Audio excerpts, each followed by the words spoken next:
أعوذ بالله من الشيطان الرجيم.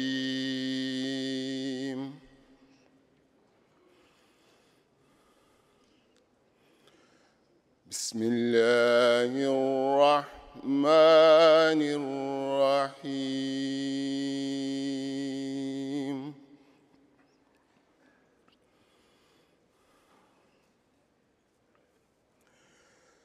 يا أيها الذين آمنوا اتقوا الله حق تقاته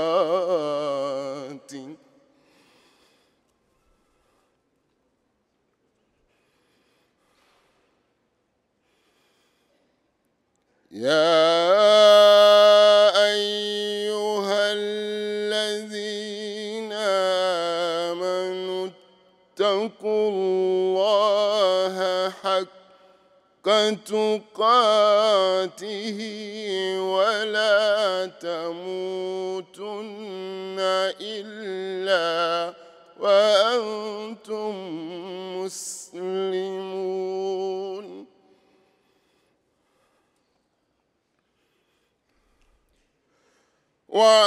واعتصموا بحبل الله جميعا ولا تفرقوا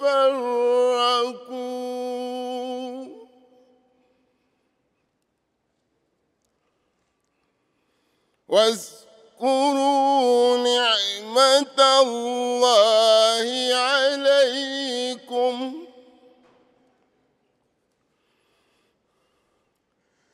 إذ كنتم أعداء فألف بين قلوبكم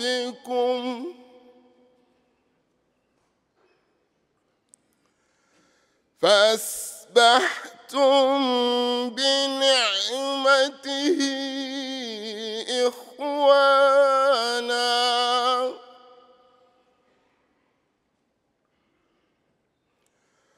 وكنتم على شفا حفرة من النار فأنقذكم منها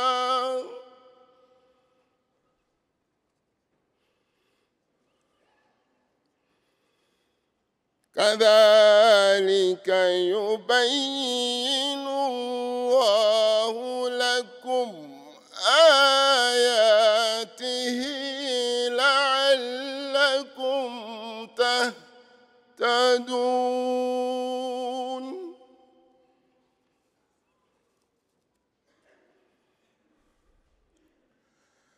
ولتكن منكم أمة يدعون إلى الخير ويأمرون بالمعروف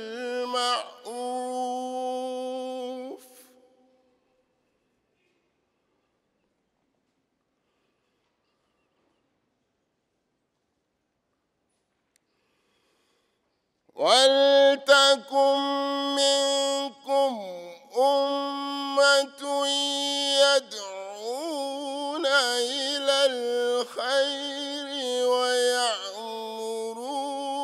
بالمعروف وينهون عن المنكر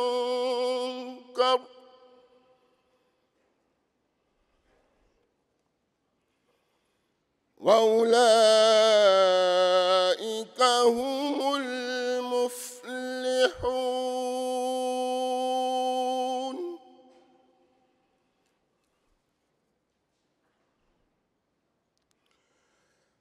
ولا تكونوا كالذين تفرقوا واختلفوا من بعد ما جاءهم البينات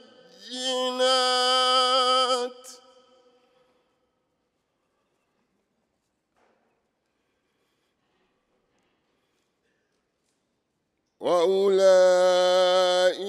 لهم عذاب عظيم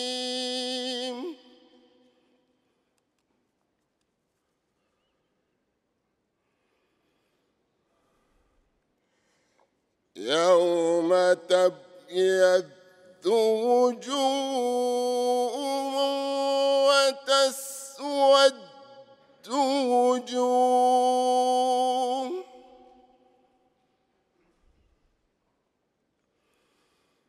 فأما الذين اسودت وجوههم أكفرتم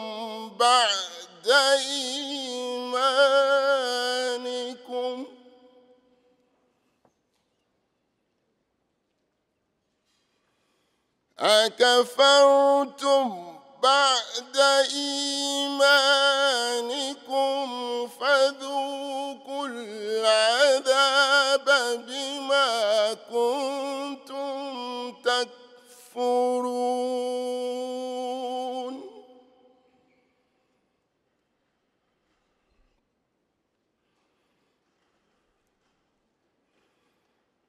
وأما الذين اسودت وجوههم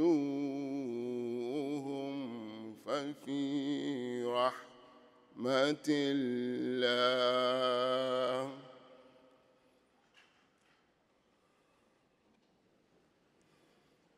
وأما الذين ابيضت وجوههم ففي رحمة الله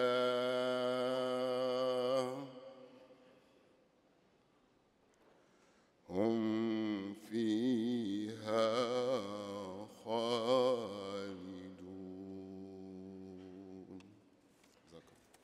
I will now present the English translation of Surah Ali Imran, verses 103 to 108. I seek refuge with Allah from Satan the accursed. In the name of Allah, the most gracious, the most merciful.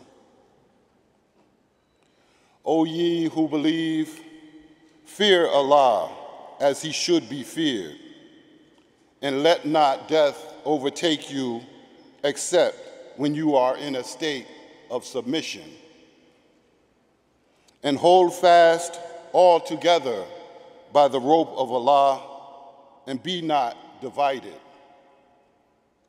And remember the favor of Allah when he bestowed upon you when you were enemies, and he united your hearts in love, so that by his grace you became as brothers. And you were on the brink of a pit of fire, and he saved you from it. Thus does Allah explain to you his commandments, that you may be guided. And let there be among you a body of men who should invite to goodness and enjoin equity and forbid evil. And it is they who shall prosper. And be not like those who became divided and who disagreed amongst themselves after clear proofs had come to them. And it is they for whom there shall be a great punishment.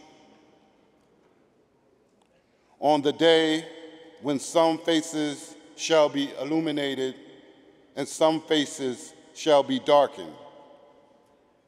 As for those whose faces will be darkened, it will be said to them, did you disbelieve after believing? Taste then the punishment because you disbelieved. And as for those whose faces will be illuminated, they will be in the mercy of Allah. Therein shall they abide.